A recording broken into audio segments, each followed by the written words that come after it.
Quem conhece a história do Mowgli, o menino lobo? Quem conhece? Sabe? Vocês lembram do Mowgli, o menino lobo? Vou contar rapidinho. Aconteceu um problema lá na floresta. O meu filho é melhor para contar, ele ia saber contar inteiro. Aconteceu um problema lá na floresta e o menininho foi deixado na floresta, um bebezinho recém-nascido. Gente, vamos sentar e fazer silêncio agora, senão não consigo prestar atenção também. Então ele foi deixado na floresta, um recém-nascido, e os lobos adotaram esse bebê. Começaram a cuidar dele. Ele tomava o leitinho do lobo, né, da mamãe lobo lá. Eles caçavam e davam comida para ele. E ele foi crescendo, crescendo. E como ele não tinha uma outra referência, uma referência humana de homem, né, de mulher, assim, de pais humanos, ele se tornou como se fosse um lobinho mesmo. Ele andava assim como se fosse um lobo, né, com as mãos e com os pés. Ele uivava, ele saía correndo para caçar. Ele achava que ele era um lobo. Afinal de contas, ele estava no meio deles. Mas ele era um lobo? Não, ele não era um lobo. Ele era um ser humano. Mas não é tanto andar, é de só andar com os lobos, ele se tornou um. Ele tinha todas as aparências, assim, as referências de lobo. Andava, comia como lobo, não usava mãos, não usava, né? Enfim, tudo que ele fazia era de lobo. Por quê? Porque ele só andava com eles, convivia com aqueles. Então, ele se tornou um lobinho mesmo. É bem por cima a história, só para a gente contextualizar aqui. Bom, agora vamos lá. Quem aqui, e levanta sua mão, por favor, quem aqui é filho de Deus? Todo mundo é filho de Deus? Quem acredita que Deus tem o melhor para todos nós? Quem acredita que Deus tem o melhor? Agora, qualquer um de nós pode experimentar da boa, perfeita e agradável vontade de Deus? Sim ou não? Qualquer um de nós? Não. Por que não? Quem pode experimentar? Somos filhos de Deus? Sim, somos. Ele tem o melhor para os filhos de Deus? Sim, ele tem. Mas qualquer um pode? Não. Por que não? Quem pode? Só pode aqueles que não imitam a conduta do mundo, mas é diferente do mundo. Aquele que pensa e faz coisas sadias, de acordo com a palavra de Deus. Aí você vai falar, mas e se eu sou filho de Deus, eu faço isso, verdade? Não. Por quê? Porque tem muita gente que é filho de Deus realmente, que um dia até reconheceu Jesus como seu Salvador, mas que tem atitudes do mundo, que não tem atitudes sadias, pensamentos sadios, que não tenta ser diferente, mas que pelo contrário faz como o Mowgli. Está tão perto do mundo, que é igual, é lobinho. Entendeu? Então assim, não é todo mundo. Então, só quem experimenta da boa, perfeita e agradável vontade de Deus, são aqueles que não imitam a conduta do mundo, que têm pensamentos sadios, né? De acordo com a palavra de Deus. Pensamentos e atitudes sadias, de acordo com a palavra de Deus. Olha o que diz em Romanos 12:2, que é o nosso tema do semestre. Diz assim: não imitem a conduta e os costumes deste mundo, mas seja cada um uma pessoa nova e diferente, mostrando uma renovação em tudo o que faz e pensa. E assim, vocês aprenderão de experiência própria a boa, agradável e perfeita vontade de Deus. Sou eu que estou falando? A Bíblia está falando. Ela está dizendo que só essas pessoas vão poder experimentar ele próprio, da boa, perfeita e agradável vontade de Deus. Então, não adianta a gente vir aqui na igreja, e isso eu estou falando, deixa até me antecipar, não estou falando só para vocês que são adolescentes. Hoje sim, porque a gente tem que contextualizar pela idade de vocês, mas para todo mundo. Isso serve para mim, isso serve para os jovens, adultos, velhos e tudo mais. Não adianta a gente vir na igreja, levantar a mão, vir toda semana, mas na maioria dos outros dias da semana, nós agirmos como o mundo age. Não adianta nada, porque daí nós não estamos praticando o que a palavra de Deus diz, que nós devemos ser imitadores de quem? De Cristo, e não do mundo. E só quem é imitador de Cristo vai experimentar a boa, perfeita e agradável vontade dele. Os outros, né? Aí você vai falar assim para mim, mas como? Se os meus amigos da escola, se os meus irmãos, se os meus amigos da igreja, se, enfim, os meus vizinhos ou as pessoas que eu ando, elas fazem todas essas coisas e elas são felizes. Elas até se dão bem. Na verdade, elas são até mais populares do que eu. Eu até tento ser meio certinho, mas elas são melhores. As pessoas gostam mais delas e elas colam na prova, elas copiam a lição antes de entrar na classe. Eles pegam as meninas, elas beijam os meninos. Eles até usam drogas. Ou então, numa festa, enche a cara. Aí eles são super populares. Eles estão se dando bem. É verdade, aparentemente pode parecer mesmo. Eu também acho, eu também já passei por isso numa época. E às vezes até na minha idade, já também olho para algumas pessoas que fazem algumas coisas e eu falo, nossa, mas eles se dão melhor do que eu, aparentemente. Mas sabe o que a Bíblia diz sobre isso também? Que o futuro dessas pessoas é escorregadio. Lá em Salmo 73, no versículo 17, 18 e 19, a gente pode ler assim. Então, um dia, quando eu estava no templo de Deus, entendi o triste destino reservado para os que não amam a Deus. Deus os colocou num caminho escorregadio, onde eles caem na mais completa ruína. Eles são destruídos de repente, completamente, por aquilo que eles mais temiam. Então, assim, aparentemente as coisas podem parecer bem bacanas, bem legais. Pode até ser mesmo que eles estão se dando bem e são mais populares e as pessoas gostam mais, mas o fim deles, a Bíblia diz, dos que não amam a Deus e dos que não se arrependem, é escorregadio. E eles são destruídos completamente por aquilo que eles mais temem. Aí você fala assim, mas olha, eles fazem isso todos os dias. Eu só vou fazer uma vez. Depois eu faço aquilo lá, não sei, um exemplo. Vou lá, faço só uma vez. Depois eu me arrependo, peço perdão e beleza, ficou tudo certo, né? Tá valendo. Aí eu quero falar uma coisa para vocês. Até porque você acha que você se controla, né? Tipo, tem gente que fala assim, eu vou dar uma fumadinha aqui, ou uma bebidinha ali, ou um beijinho ali escondidinho, e depois eu me controlo e não vou fazer mais isso.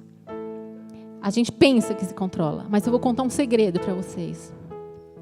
Aquilo que para você é só uma vezinha, só uma coisinha, é uma enorme oportunidade para o diabo.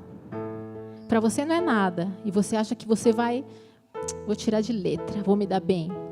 É uma enorme, você abriu um buracão assim, e ele vem, e aí depois, para você voltar atrás, nem sempre é tão fácil, não é verdade? Aí eu vou perguntar uma coisa para vocês. Será mesmo que vale a pena a gente copiar as coisas que eles fazem? Eu sei, eu entendo, que às vezes é bem difícil, afinal de contas, a gente está lá na escola e os nossos amigos convidam a gente para fazer algumas coisas, ir para uma baladinha, ou aquele menino maravilhoso, o mais gato da escola, que chama você para ir lá no cantinho conversar, ou sei lá, a menina mais gata está te dando bola, ou enfim, ou o seu amigo fica cutucando, me passa cola, sai para a direita, e você fica, meu Deus, e agora? Tipo, eu sei que é difícil, não estou falando que é fácil, sei mesmo que é difícil, mas vale a pena? Será que vale a pena a gente abrir assim, as portas para o diabo? Dar uma brechinha?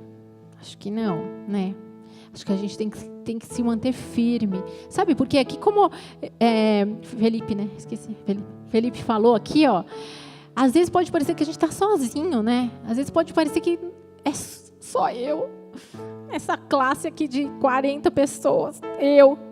Você não está sozinho. Só pensa nisso. Na hora que tiver que acontecer alguma coisa, você respira fundo, faz... Não estou sozinho. Porque Jesus está com você. E Ele vai te dar força. E você vai conseguir se manter firme. Porque isso vale a pena. Porque quando a gente começa a fazer as mesmas coisas que eles, pensar como eles, agir como eles, igual o Mowgli, a gente se torna como eles. É a mesma coisa, né? O Mowgli foi isso. Ele achava que ele era um lobo, ele pensava como lobo, ele agia como lobo, enfim, ele se tornou um lobinho, por mais que ele não fosse, como nós não somos do mundo, nós somos filhos de Deus, mas se pensarmos, agirmos, estivermos no meio, como a gente vai agir? Como lobinho, né? E qual que é o fim? É o mesmo fim daqueles que não amam a Deus e que não se arrependem, aquilo que a gente leu lá, escorregadio, né? Então, será mesmo que vale a pena? Portanto, a Bíblia diz em Filipenses 4, versículo 8, diz assim: firmem seus pensamentos naquilo que é verdadeiro, nobre e direito. Pensem em coisas que sejam puras, agradáveis, detenham-se nas coisas excelentes. Pensem em todas as coisas pelas quais você possa estar louvando a Deus. Como eu falei antes, é difícil? Sim. É difícil, eu sei que é, não estou falando, tira de letra, não é. Para vocês ainda é como se fosse um caminhão de dificuldade, e eu concordo, não tiro a razão. Mas a Bíblia está dando aqui uma instrução para nós, para ficarmos firmes em pensamentos que são verdadeiros, que são nobres, que são direitos, e isso vai causar toda a diferença. Mas como eu faço isso, não sei nem por onde começar. Aí eu vou te falar, você vai orar, né? Primeiro, porque Deus, sem Ele a gente não consegue mesmo. Ele é a nossa fortaleza, é a nossa ajuda. A gente vai ler a Bíblia, porque lá está tudo aquilo que a gente precisa fazer, como fazer e o que agrada a Deus. Nós vamos ter amigos que realmente amem a Deus e que nos levem para mais perto de Deus. Entre aquele lá da escola que te leva para o cantinho e aquele outro que não é tão bonitinho, mas que te leva para perto de Deus, agarra nesse, e ele vai te levar para mais perto de Deus e você vai levá-lo para mais perto de Deus, né? Venha às reuniões, participe, ouça a palavra, ponha na sua mente e tente praticá-la durante a semana, que você ouve aqui, ouve nos Geras, que não seja só, entrou por aqui, saiu por aqui, mas foi legal. Tenta lembrar durante a semana e colocar em prática, isso vai fazer a diferença. Aí você fala, mas eu não tenho o costume de fazer isso, eu quase não oro. Ler a Bíblia? Acho que ano passado eu li uma vez. Enfim, tudo bem, não tem problema. Um dia a gente começa com tudo. Começam-se dietas na segunda-feira, começam exercícios à noite, enfim. Coisas acontecem quando a gente toma atitude para começar. Se você não tem o hábito de fazer isso, estipule você mesmo. Vou fazer, primeiro vou fazer toda segunda.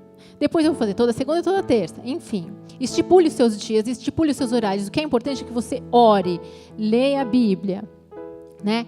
É difícil, muito difícil, mas eu tenho certeza que a partir do momento que você fizer isso e começar a experimentar das coisas de Deus, você não vai querer parar mais.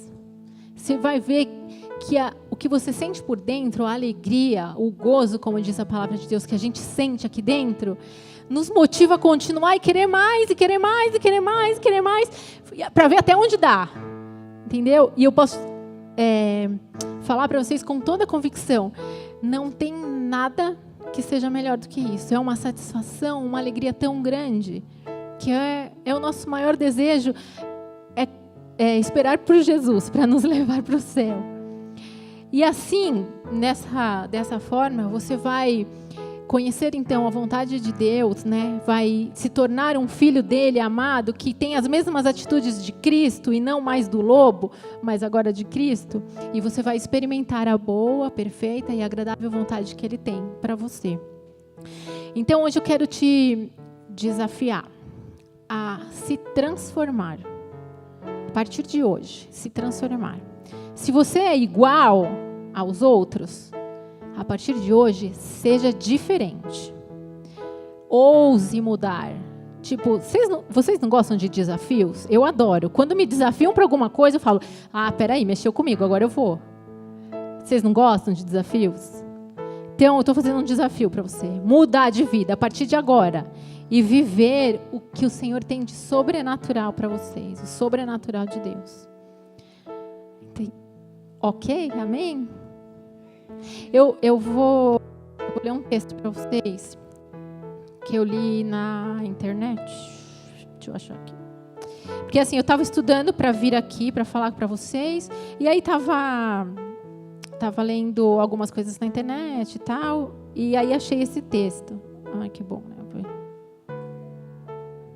E eu achei que tem tudo a ver, até para falar para vocês que as coisas não são mesmo só para adolescentes, mas que são para todos nós, para adultos, para jovens, enfim. O texto diz assim, deixa eu abrir.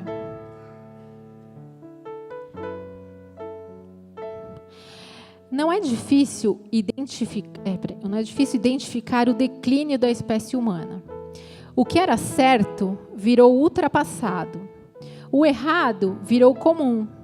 Valores são desprezados e princípios quebrados.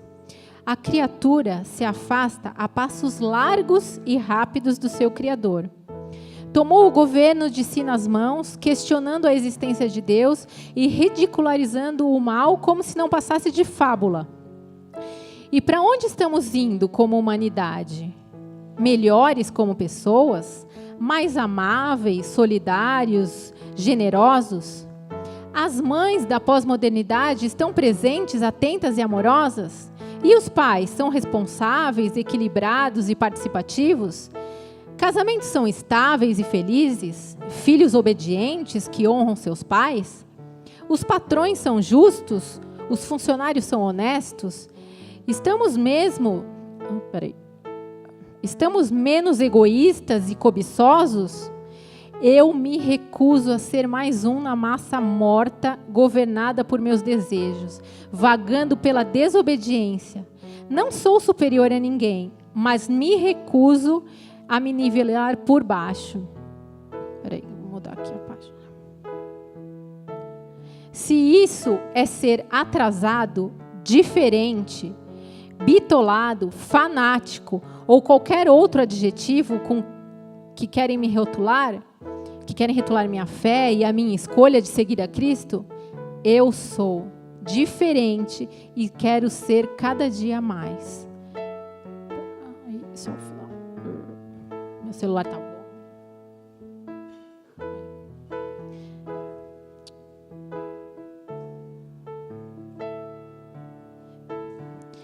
E no final de tudo, se eu estiver enganado, ainda assim, terei vivido a vida de um modo